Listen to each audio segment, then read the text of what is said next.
Good afternoon, everybody. This is Brian Dewhurst with Uncommon Wealth Partners, bringing you your market update and Bitcoin briefing. It is mid-May. Will the stock markets go away? There's a saying out there in the markets that it's like sell in May and go away. Typically, Wall Street leaves for the summer, so vacations and stuff. And so sometimes volume can go down in the summertime. So anyways, that's where that comes from. Let's get into the returns. The market dipped a little bit since we met last. S&P year to date, though, still up 13.72.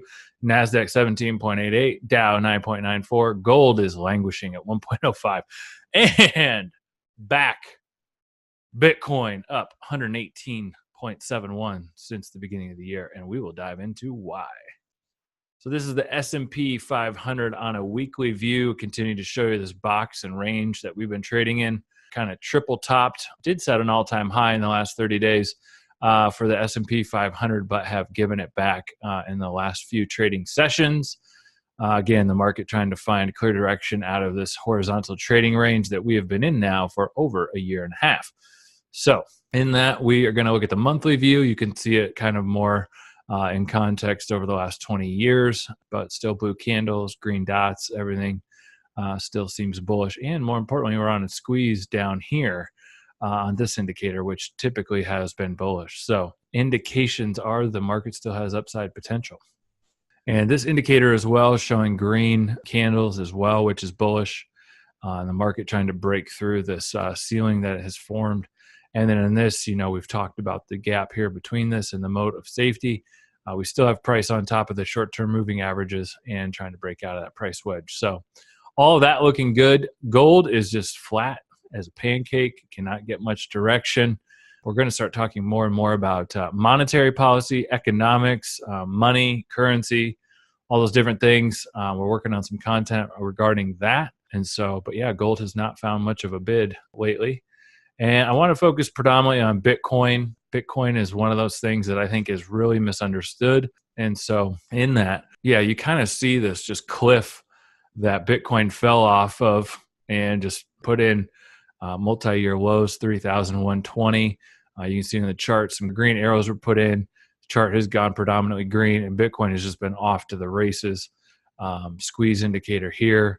And so chart looks good. We broke out of this kind of Grand Canyon type formation. I don't know what else to call it. It looks pretty bad. And we're trying to make new highs for Bitcoin, getting back to previous price ranges, 8 to 10,000. And so in that, I want to jump to the news just because I think it helps kind of frame things in. And so when you're looking at basically the stock market chart is a representation of greed, euphoria, panic, fear. And Warren Buffett says, you want to be a buyer when there's blood in the streets and a seller when everybody thinks they can't lose. And so this is just a market sentiment indicator from Citigroup showing euphoria and panic, and that the euphoria reading is getting kind of high again. So it's interesting. I thought that was kind of cool how they track that. And then this, and kind of why we want to keep talking about money supply, gold, how this stuff relates. They're starting really back, over the last 20 years to be a massive correlation between the central bank balance sheets, global supply of money, basically, and stock market returns.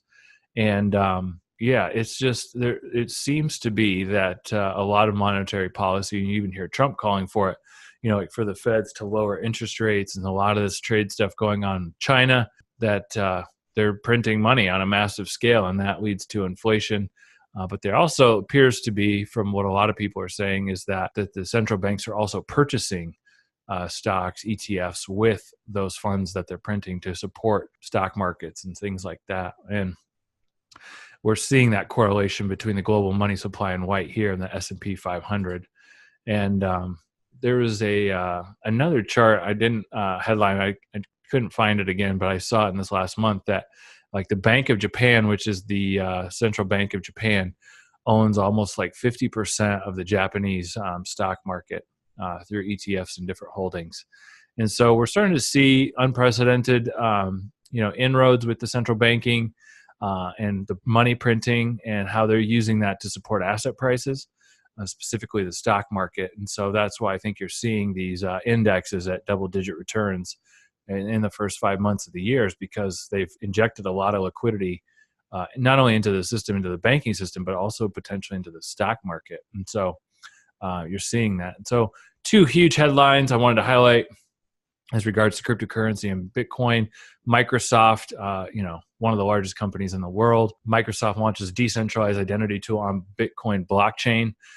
So again, when you're looking at money and investment technology, all the major players are getting behind cryptocurrency. They are, the tack of their sale is to the cryptocurrency market. You're seeing Bitcoin go on a major run, 115% year to date, after being on the doldrums last year, making an all-time high in December of 2017. And then this news article as well, Amazon to accept Bitcoin payments.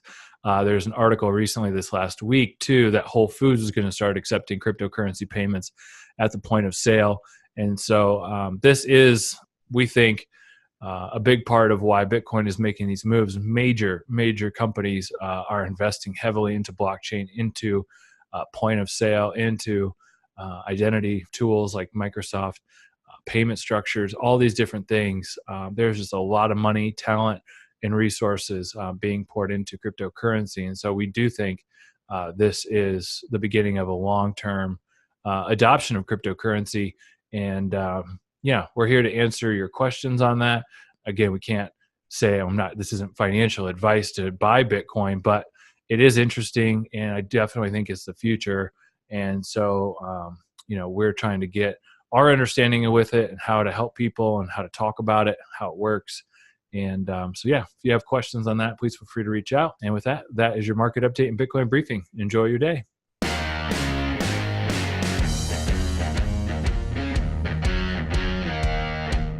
The material in this video has no regard to the specific investment objectives, financial situations, or particular needs of any viewer. This video is presented solely for informational purposes and is not to be construed as a solicitation or an offer to buy or sell a security or any other related financial instruments.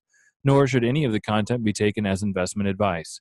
Any of the opinions expressed in this video are subject to change without notice, and Uncommon Wealth Partners LLC is not under any obligation to update or keep current the information contained herein.